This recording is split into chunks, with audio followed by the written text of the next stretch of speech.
अभी मैं आपको थ्री फेज ट्रांसफार्मर से रिलेटेड ट्यूटोरियल प्रॉब्लम बता रहा हूँ। ओके, चलिए क्वेश्चंस क्या उसको पढ़ ले। A three phase transformer has 145 turn per phase on each secondary winding. तो सेकेंडरी वाइंडिंग में जो नंबर ऑफ टर्न को आप कैसे लिखते हो N2 से, तो ये जो गिवन है ये क्या हो गया, N2 जो है वो दे दिया आपका 145 and 1382 on each primary winding. Primary winding में जो नंबर ऑफ टर्न है उसको आप N1 से लिखते हो, वो कितना देती है 1382 पर phase. The primary side is connected to 6600 volt, मतलब जो लाइन वोल्टेज दे दिया है कितना हो गया 6600 वोल्ट। प्राइमरी वाइंडिंग जो कनेक्टेड है वो 66 वोल्ट से कनेक्टेड है।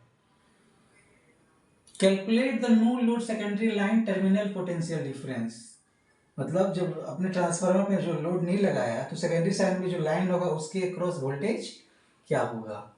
तब से पूछ रहा है क्या कि no load secondary potential difference, है ना, या आप इसको लिख सकते हो V2 नॉट। V2 का मतलब क्या हो गया सेकेंडरी वोल्टेज, O का मतलब नो लोड, है ना, आपसे ये पूछ रहा है। तो जब when the winding are connected in star mesh and mesh star, for किसके लिए, पहला जो है स्टार मेश, स्टार मेश का मतलब डेल्टा होता है, और दूसरा क्या है मेश स्टार मतलब डेल्टा स्टार। तो पहला किसके लिए आप बताओ डेल्टा स्टार, तो आप करोगे क्या, आपने क्या किया, ये आपका जो प्राइमरी वाइंडिंग है ये क्या है स्टार में कनेक्टेड है, ठीक है, और सेकेंडरी वाइंडिंग क्या है डेल्टा में कनेक्टेड है।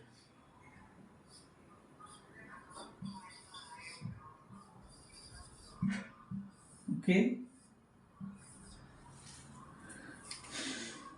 और ये जो वोल्टेज है क्या है आपका V है, ये N number of turn N1 और ये नंबर ऑफ टर्न N2। सब में नंबर ऑफ टर्न क्या N1 है, सब इसका इसमें भी N2 इसमें भी N2, मतलब नंबर ऑफ टर्न क्या पर फेज दिया हुआ है। तो अब आप बताओ हमें निकालना क्या है कि ये जो पोटेंशियल डिफरेंस है ना, क्या होगा, मतलब ये जो V2 नॉट क्या होगा। ओके, तो अब जरा बताओ, आपने पढ़ा होगा स्टार के केस में ये जो वोल्टेज लाइन वोल्टेज है, तो ये जो कॉइल का जो वोल्टेज जो क्या होगा फेज वोल्टेज के बराबर, और फेज वोल्टेज क्या हो जाएगा V/√3। तो अगर आपने पढ़ा होगा ट्रांसफार्मर में अगर वोल्टेज V है तो सेकेंडरी वोल्टेज क्या होता है K टाइम्स ऑफ V हो जाता है।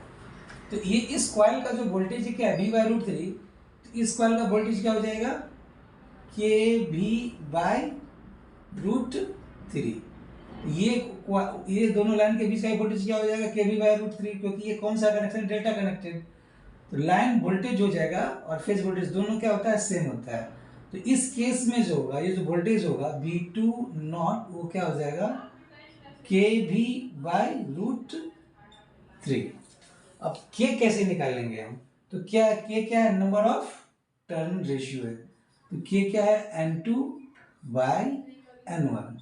N2 कितना है 145, N1 1382। इसको जो सॉल्व करेंगे आप तो ये आ जाएगा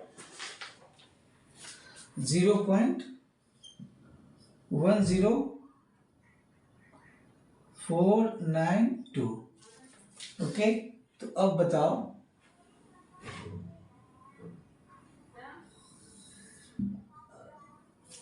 V2 नॉट क्या हो जाएगा इसमें V2 नॉट K कितना आ गया 0.10492 इंटू 6600/√3। तो ये सॉल्व करेंगे तो आ जाए अप्रोक्सीमेटली 400 वोल्ट। ओके, तो ये आपका आ गया सेकेंडरी पोटेंशियल डिफरेंस जब कनेक्शन क्या था स्टार डेल्टा। अब जो नेक्स्ट क्वेश्चन है हमारा, जब कनेक्शन क्या हो डेल्टा स्टार, तो फॉर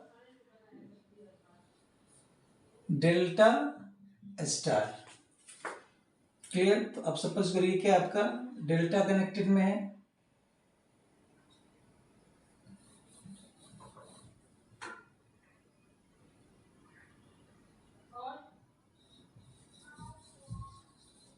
डेल्टा है ना,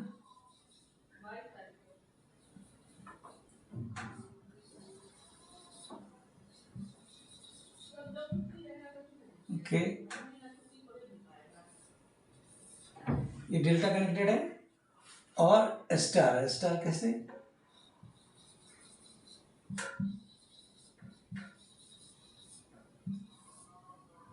क्लियर।